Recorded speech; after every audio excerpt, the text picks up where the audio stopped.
नमस्कार दोस्तों, बहुत बहुत स्वागत है आप सभी का तुल्यारिस ऑनलाइन क्लासेस में। और दोस्तों आज के इस टेस्ट के महासमर में हम बात करने वाले हैं कुछ और प्रश्नों के विषय में। दोस्तों ये सारे प्रश्न हमारे रीट की साइकोलॉजी से है, बाल विकास एवं शिक्षा शास्त्र से है, और हम देखेंगे कि किस प्रकार के प्रश्न आपसे परीक्षा में पूछे जा सकते हैं। और दोस्तों अगर आप इस मॉडल टेस्ट पेपर का पूरा लाभ उठाना चाहते हैं तो बिल्कुल कमेंट कीजिएगा, चाहे आपको आता है चाहे नहीं आता है, कम से कम अपना स्कोर चेक कीजिएगा और कमेंट कीजिएगा ताकि आप बाकी लोगों के साथ में कंपैरिजन कर सके। तो चलिएगा शुरू करते हैं आज के टेस्ट को और देखते हैं आज का हमारा पहला प्रश्न कौन सा है। तो दोस्तों आज का हमारा पहला प्रश्न है, शिक्षा का अधिकार अधिनियम 2009 किस पर लागू नहीं होता है? निःशक्त बच्चों पर, 6 से 14 वर्ष आयु वर्ग के बच्चों पर, 14 से 18 वर्ष के आयु के बच्चे और बच्चों की नियमित उपस्थिति। शिक्षा का अधिकार अधिनियम 2009 जो है वो किस पर लागू इनमें से नहीं होता है? दोस्तों ये आपको बताना है। 4 ऑप्शन आपके सामने हैं। अच्छा प्रश्न है। RTE एक्ट 2009 जो है वो हमारे लिए काफ़ी ज़्यादा इंपॉर्टेंट है दोस्तों। तो दोस्तों हमारा सही आंसर है वो है नंबर 3, 14 से 18 नहीं, केवल ये काम करता है 6 से 14 वर्ष के लिए। कितने के लिए दोस्तों? 6 से 14 वर्ष के लिए काम करता है। दोस्तों बात करें अगले प्रश्न की, तो दोस्तों दूसरा हमारा प्रश्न है, राष्ट्रीय पाठ्यचर्या रूपरेखा 2005 के अनुसार स्कूलों को किस प्रकार की पाठ्यचर्या अपनानी चाहिए? तो दोस्तों प्रश्न है हमारा, NCF 2005 जो है, NCF 2005 या राष्ट्रीय पाठ्यचर्या रूपरेखा 2005 के अनुसार स्कूलों को किस प्रकार की पाठ्यचर्या को अपनाना चाहिए? दोस्तों हमने कहा इनमें से कौन सी पाठ्यचर्या अपनानी है? उदार पाठ्यचर्या जो सभी विद्यार्थियों के लिए सुलभ हो, लचीली पाठ्यचर्या जो कमजोर विद्यार्थियों के लिए सुलभ हो, उन्नत पाठ्यचर्या जो प्रतिभावान विद्यार्थियों को सुलभ हो, सार्वभौमिक पाठ्यचर्या जो सभी विद्यार्थियों के लिए सुलभ हो। दोस्तों 4 ऑप्शन है और आपको बताना है इनमें से कौन सी पाठ्यचर्या जो होगी वो सभी के लिए अनिवार्य होनी चाहिए, सभी को अपनानी चाहिए। चलिएगा दोस्तों चेक करें, सही आंसर है हमारा वो है नंबर 4, यानी हमें एक ऐसी सार्वभौमिक पाठ्यचर्या की आवश्यकता है जो सभी विद्यार्थियों के लिए सर्वसुलभ हो, यानी जो सबके लिए हो, ऐसी पाठ्यचर्या की आवश्यकता होती है। न केवल ऐसी जो सभी के लिए हो, सार्वभौमिक है जो सभी विद्यार्थियों के लिए, उदार की बात नहीं है। यहाँ इन दोनों में जो बेटर ऑप्शन है अपने पास में यही बचता है दोस्तों। लचीली हो जो कमजोर के लिए, प्रतिभाशाली के लिए, एक के लिए नहीं कह सकते अपनी, है ना। तो चलिएगा तीसरे प्रश्न की बात करते हैं। राष्ट्रीय पाठ्यक्रम की रूपरेखा 2005 में बातचीत की गई है कि इनमें से कौन सी बातचीत की गई है कि ज्ञान स्थायी है, दिया जाता है, ज्ञान का विकास होता है और इसकी संरचना की जाती है। दोस्तों शैक्षिक केंद्र से विषय केंद्रित होने पर होता है, विद्यार्थी केंद्रित से जो है अध्यापक केंद्रित की ओर होता है। दोस्तों क्या होगा हमारा सही आंसर, इनमें से बताना है। NCF 2005 जो है उसके अनुसार कौन सा कथन जो है वो हमारा सही है। चलिएगा चेक कर ही लेते हैं। आंसर हमारा वो है नंबर 1, ज्ञान स्थायी है, ज्ञान दिया जाता है, ज्ञान का विकास होता है और इसकी संरचना की जाती है।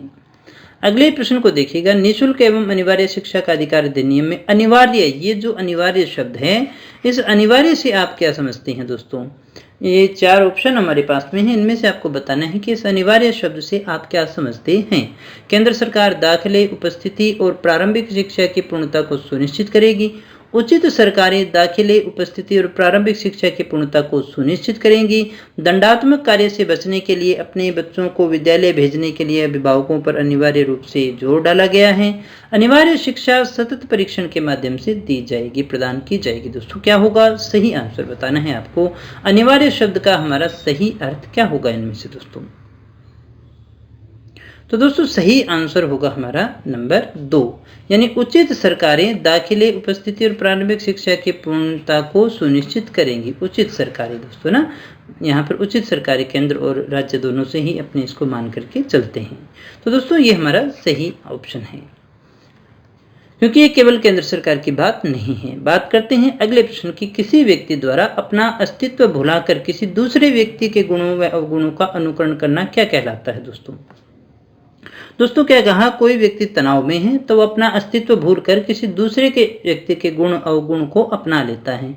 तो ऐसा करना कौन सी श्रेणी में आता है? दोस्तों सामंजस्य का ये प्रश्न है, समायोजन का प्रश्न है। तो दोस्तों क्या होगा सही आंसर, प्रतिगमन है, दमन है, प्रक्षेपण है या फिर तदात्मीकरण है? तो दोस्तों चेक करिएगा, सही आंसर हमारा नंबर 4 ये कहलाता है तादात्म्यकरण। प्रक्षेपण होता है अपनी कमियां किसी दूसरे पर थोप देना, जैसे कि नाच न जाने आंगन टेढ़ा। जो इच्छाएं पूरी नहीं हो सकती हैं उन्हें दबा लेना। प्रतिगमन पीछे की ओर लौटना यानी बचपन वाले कार्य करना या वैसा व्यवहार करना। तादात्म्यकरण में क्या करता है, व्यक्ति किसी दूसरे के रूप गुण सारी चीज़ों को अपना लेता है, दूसरे की खुशी में अपनी खुशियों को ढूंढना शुरू कर देता है दोस्तों। तो ये हमारा सही आंसर होगा। अगले प्रश्न को देखिएगा, अधिगम के लिए प्रथम शर्त क्या है, इनमें से सबसे पहली शर्त क्या है। जब अधिगम होगा तो सबसे पहले हमें कौन सी शर्त को पूरा करना होगा, सीखने वाले की अभिप्रेरणा, सीखने वाले का मानसिक स्तर, सीखने वाले की बुद्धि लब्धि या सीखने वाले की अभिवृत्ति। क्या होगा दोस्तों इनमें से हमारा सही आंसर। अधिगम के लिए प्रथम शर्त आप क्या लेकर के चलते हैं, क्या हमारा सही आंसर होगा दोस्तों, ये आपको बताना है। तो दोस्तों सही आंसर हमारा वो है नंबर 1, अभिप्रेरणा होती है। पहली शर्त क्या है, अभिप्रेरणा। यदि बालक सीखना ही नहीं चाहता है तो फिर हम सिखाएंगे किसको ना। तो सबसे पहले होता है इच्छा को जागृत करना, ताकि बच्चे में क्या हो, इच्छा जागृत हो, वो चीज़ों को सीखे। अगला प्रश्न है हमारा, व्यवहार के लिए व्यवहार में परिवर्तन। अधिगम की ये परिभाषा किसके द्वारा दी गई है दोस्तों, काफ़ी इंपॉर्टेंट परिभाषा है हमारा, याद रखिएगा। क्या कहा, व्यवहार के लिए व्यवहार में परिवर्तन, है ना, व्यवहार द्वारा व्यवहार में परिवर्तन। क्या होगा दोस्तों हमारा सही आंसर, बताइएगा दोस्तों। क्रो एंड क्रो है, मॉर्गन है, गिलफोर्ड है या फिर वुडवर्थ है। क्या है दोस्तों सही आंसर, चेक कर लीजिएगा। सही आंसर हमारा नंबर 3, यानी ये कौन माना जाएगा दोस्तों, गिलफोर्ड है। अगले प्रश्न को देखिएगा दोस्तों, टोलमैन का चिन्ह अधिगम सिद्धांत अन्य किस नाम से जाना जाता है। टोलमैन का जो अधिगम का सिद्धांत था, जिसे हम चिन्ह अधिगम का सिद्धांत कहते हैं। ऐसे आपसे ये भी पूछा जा सकता है ना, चिन्ह अधिगम सिद्धांत किसके द्वारा दिया गया था दोस्तों, तो टोलमैन के द्वारा दिया गया था। इसके और क्या क्या नाम है वो आपको बताना है। चिन्ह गेस्टाल्ट का सिद्धांत, चिन्ह सार्थकता का सिद्धांत या प्रत्याशा का सिद्धांत, सप्रयोजन व्यवहारवाद। कौन सा सही है दोस्तों इनमें से, चेक करिएगा दोस्तों। सही आंसर है हमारा वो है नंबर 4, उपरोक्त सभी। ये सारी बातें हमारी बिल्कुल सही हैं, ये सारे ही इसके नाम हैं। बाह्य प्रेरणा का वास्तव में क्या अर्थ है, सकारात्मक, नकारात्मक, ज्ञानात्मक, इनमें से कोई नहीं। बाह्य प्रेरणा दोस्तों इनमें से कौन सी होगी, क्या सही आंसर हमारा दोस्तों। तो दोस्तों सही आंसर हमारा नंबर 2, नकारात्मक। दोस्तों प्रेरणा 2 प्रकार की हम लेंगे, एक तो होगी सकारात्मक और एक होगी हमारी नकारात्मक। तो सकारात्मक तो जो है वो आंतरिक अभिप्रेरणा है और ये तो लक्ष्य ही होता है। ये नकारात्मक जो है बाह्य अभिप्रेरणा, बाह्य इनाम, पुरस्कार या फिर दंड जो है वो अपने इसमें देखते हैं। अगले प्रश्न को देखिएगा, जिन इच्छाओं की पूर्ति नहीं होती है उनका भंडार गृह निम्न में से कौन सा है। इदम है, अहम है, परम अहम है या फिर दोनों है दोस्तों। तो दोस्तों सही आंसर क्या होगा हमारा, चेक कर लीजिएगा। सही आंसर हमारा नंबर 1, उसे हम कहते हैं इदम। तो बात हम कर लेते हैं फ्रॉयड की। तो फ्रॉयड ने जो सिद्धांत दिया था वो कौन सा था, मनोविश्लेषणवाद का था। मनोविश्लेषणवाद का सिद्धांत था दोस्तों। और इसमें इसने 3 बातें कहती, इड जिसे हम इदम कहते हैं। इड जो था इसमें क्या रहती है दोस्तों, वासनाएं रहती हैं, या जो हमारी दमित इच्छा है दोस्तों वो सारी की सारी कहाँ रहती है, इसी में रहती है। इड या फिर इदम के अंतर्गत ये हमारी सारी की सारी रहती है। इसके बाद में दूसरा है हमारा दोस्तों वो है ईगो। तो ईगो के अंदर जिसे हम कहते हैं अहम, ईगो को हम कहते हैं अहम। इसमें देखिएगा सामाजिक जो हमारी मान्यता है या जो हमारी परंपरा है उसके अनुरूप कार्य करना, ये आता है दोस्तों। और फिर आता है हमारा जो है सुपर ईगो, सुपर ईगो या फिर परम अहम। परम अहम, परम अहम क्या करता है दोस्तों, ये जो है इदम और परम अहम जो है वो इनके बीच में, परा अहम जो है वो इद और ईगो के बीच में ये क्या करता है, मध्यस्थता करता है और जीवन की वास्तविकताओं से जोड़ने का काम करता है दोस्तों। ये अहम हो गया, ये हो गया सुपर ईगो। ये इन दोनों के बीच में सामंजस्य बिठाने का काम करता है दोस्तों। आगे देखिएगा दोस्तों, अगले प्रश्न की अपनी बात करते हैं। कौन सी पिछड़े बालकों की विशेषता नहीं है, ये आपको बताना है। इनमें से आपको बताना है कि पिछड़े बालक की विशेषता कौन सी नहीं है। अपने प्रकृति प्रदत्त योग्यताओं से कम स्तर की बौद्धिक शैक्षिक उपलब्धि का प्रदर्शन करते हैं, सामान्य विद्यालयी कार्य के साथ वे गति नहीं रख पाते हैं, अपनी आयु के बालकों से काफी पिछड़ जाते हैं, कम बुद्धि रखते हैं। दोस्तों कौन सी पिछड़े बालकों की विशेषता नहीं है, फटाफट से बता दीजिएगा। अच्छा प्रश्न है, आसान भी है दोस्तों। तो दोस्तों सही आंसर हमारा वो है नंबर 4, कम बुद्धि रखते हैं। ये नहीं होती है ना, हमेशा नहीं कह सकते मंद बुद्धि वाले, क्योंकि प्रतिभाशाली बुद्धि वाले भी कई बार पिछड़ों में आ जाते हैं। जब वो, दूसरी बात सिर्फ इतना है कि जो अपनी कक्षा का स्तर है उससे पिछड़े हुए हैं वो ना, वो कोशिश करे तो आगे आ सकते हैं। तो ये नहीं होगा, बाकी सारे सही हैं। निम्न स्थितियों में से कौन समायोजन को बढ़ावा देती है दोस्तों? तीव्र उत्सुकता, अपराध का जुनूनी विचार, बीमारी का डर, न्यूरोटिक भय और चिंता से मुक्ति। दोस्तों क्या होगा सही आंसर हमारा, बताइएगा दोस्तों फटाफट से, क्या हमारा सही आंसर होगा इनमें से? तो दोस्तों सही आंसर है हमारा वो है नंबर 4, यानी ये नहीं होगा, ये ही होगा दोस्तों। इसमें समायोजन को बढ़ावा मिलता है। तीव्र उत्सुकता से तो असमायोजित होंगे, इससे भी असमायोजित होंगे, इससे भी असमायोजित होंगे, चिंता से मुक्ति और न्यूरोटिक भय, ये ही हमारा सही आंसर होगा। अगला प्रश्न देखिएगा, अनुसंधान जो सामाजिक समस्या से संबंधित होता है तथा विद्यालय की जनशक्ति के द्वारा विद्यालय में क्रियाकलापों के सुधार हेतु संचालित किया जाता है, वो क्या कहलाता है दोस्तों? कौन सा अनुसंधान कहलाता है दोस्तों? तो दोस्तों सही आंसर है हमारा वो है नंबर 2, क्रियात्मक अनुसंधान।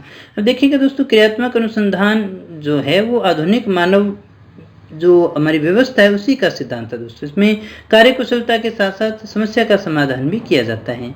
अगर हम सर्वप्रथम बात करें तो नाम हमें याद रखना होगा बकिंघम का। बकिंघम जो थे 1926 में इन्होंने अपनी एक पुस्तक थी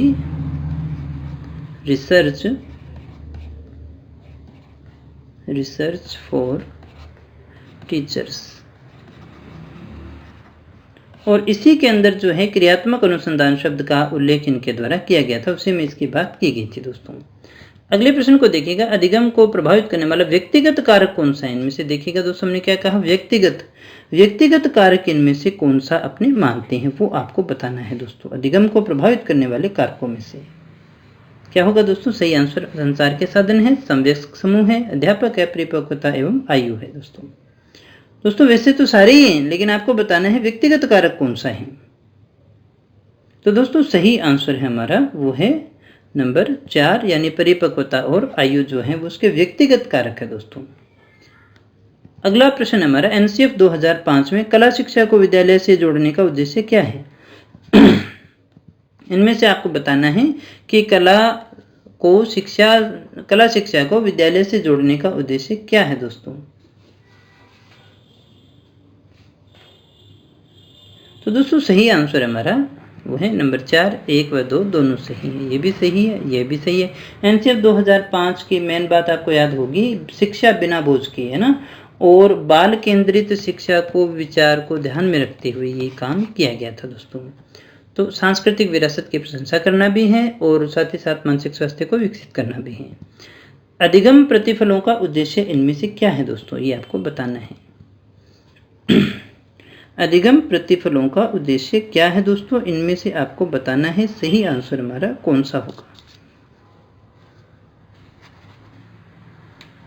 तो दोस्तों हमारा जो सही आंसर है वो है नंबर 2, अधिगमकर्ता की समझ की व्याख्या करना, यानी अधिगमकर्ता जो है उसने कितना समझा है उसकी व्याख्या करना ही अधिगम प्रतिफलों का उद्देश्य माना जाता है। अधिगम के व्यक्तित्व की व्याख्या करना नहीं है, चरित्र की व्याख्या करना नहीं है, विकास की व्याख्या करना नहीं है। ये हमारा सही आंसर था। रोरशाह शाही दबाव परीक्षण में कितने कार्ड बिल्कुल काले रंग के होते हैं? ये आपको बताना है, कितने जो कार्ड हैं वो बिल्कुल काले रंग के होते हैं दोस्तों। कितने हैं? 5, 2, 3, 10। तो दोस्तों सही आंसर हमारा वो है नंबर 1, यानी 5 होते हैं। तो 3 प्रकार के कार्ड होते हैं इसमें से। अगर अपने बात करें बिल्कुल काले तो वो हो गए 5, अब इसमें से लाल व काले, लाल व काले होते हैं 2, और 3 जो हैं वो अनेक रंग के होते हैं। ये 3 प्रकार के कार्ड आपको देखने को मिलते हैं रोरशा का शाही दफा परीक्षण के अंदर। अगला हमारा प्रश्न है, चिंतन मानसिक क्रिया का कौन सा पहलू है दोस्तों? ज्ञानात्मक है, भावात्मक है, क्रियात्मक है दोस्तों? कौन से पहलू में हम इसको शामिल करते हैं? क्या होगा दोस्तों हमारा सही आंसर? चिंतन कौन सा पहलू माना जाता है?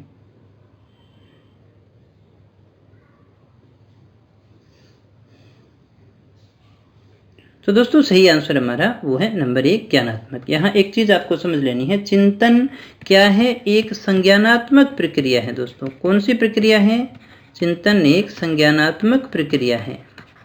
चिंतन एक संज्ञानात्मक प्रक्रिया है जो सूक्ष्म से स्थूल की ओर चलती है। कैसे चलती है दोस्तों? सूक्ष्म से स्थूल की ओर चलती है।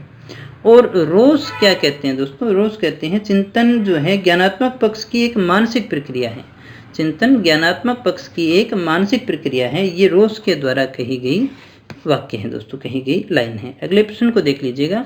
निःशुल्क एवं अनिवार्य बाल शिक्षा अधिकार का अधिनियम 2009 में निम्न में से किस धारा में शिक्षक के कर्तव्यों का उल्लेख किया गया है? दोस्तों आपको ये बताना है कौन सी धारा है जिसके अंदर शिक्षक के कर्तव्यों का उल्लेख किया गया है। दोस्तों ये अच्छे से आप इसको याद करने का कोशिश कीजिएगा दोस्तों, क्योंकि ये बिल्कुल फैक्चुअल हमारा क्वेश्चन है दोस्तों। तो दोस्तों सही आंसर क्या है हमारा? 12 है, 23 है, 33 है या फिर 35 है? तो दोस्तों चेक कर लीजिएगा, सही आंसर हमारा वो है नंबर 2। यानी कि कौन सी धारा में? धारा 23 में शिक्षक के कर्तव्यों का उल्लेख किया गया है, जिसमें से एक तो हम लेते हैं समय पर जो पाठ्यक्रम है उसे पूरा करना। समय पर पाठ्यक्रम पूरा करना ये उसका पहला कर्तव्य है दोस्तों। तो दूसरा है अधिगम, कठिनाइयों को दूर करना। बालक के अंदर जो भी अधिगम संबंधी कठिनाइयां हैं उनको दूर करके अतिरिक्त शिक्षण देना। अतिरिक्त शिक्षण देना ये अध्यापक का कार्य या कर्तव्य माने गए हैं। तीसरा अपने कह सकते हैं वो है माता